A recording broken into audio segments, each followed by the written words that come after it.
So let me cut to the chase. I wrote this poem because to challenge 100 middle school students to write poetry when they don't want to write poetry, they just want to sit there and actually go to PE class, to challenge them to write is hard. So I said, you know what? How can I ask my students to write poetry if I don't write it myself?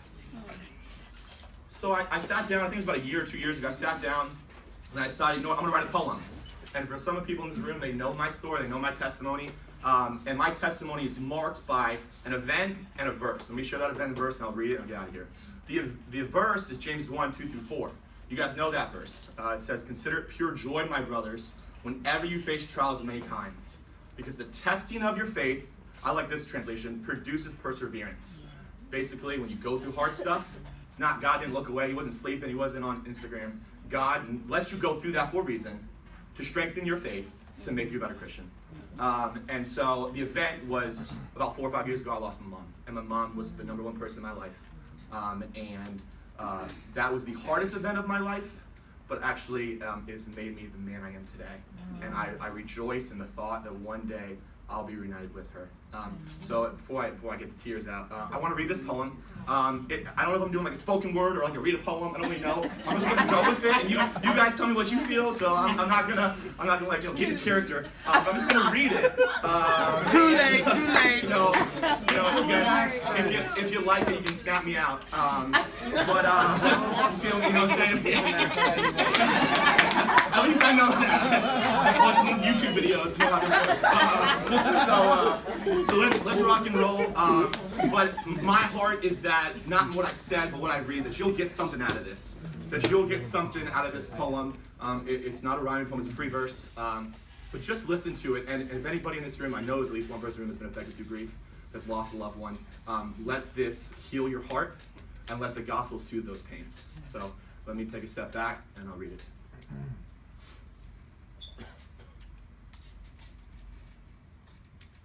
My head lifts from the cold side of a sweat-filled pillow.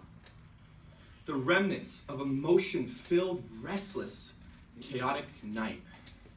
Tossing and turning like waves that crash upon a broken sea. I did not sleep. It's hard to imagine and comprehend what sleep tastes like when you have the aftertaste of death and salt-drenched tears upon your tongue. Praying that your mind will stop running and that your dreams will ensue, dreams of escape. Thinking of what once was, yet at the same time knowing that it will never be.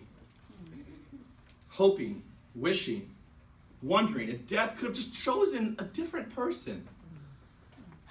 But trusting that God is in control. That He has a plan for what has happened. Yes, He is sovereign. Amen. Trusting Him though your heart is breaking like a sailboat in that storm. Wanting to live life as this event never really did happen. The mast is broken, yet the ship still works because it's in His ocean. Wow. Let me repeat that again. Yeah. The mast is broken, yet the ship still works because it's in His ocean. Yeah. Tired of swimming. Grief is a thorn that strikes the finger of your heart and draws blood. Though it occasionally brings pain, the scar will only be there for a while. Yeah. You see, only the healer will fix the pain with the band-aid of time. I said only the healer will fix the pain with the band-aid of time. Mourning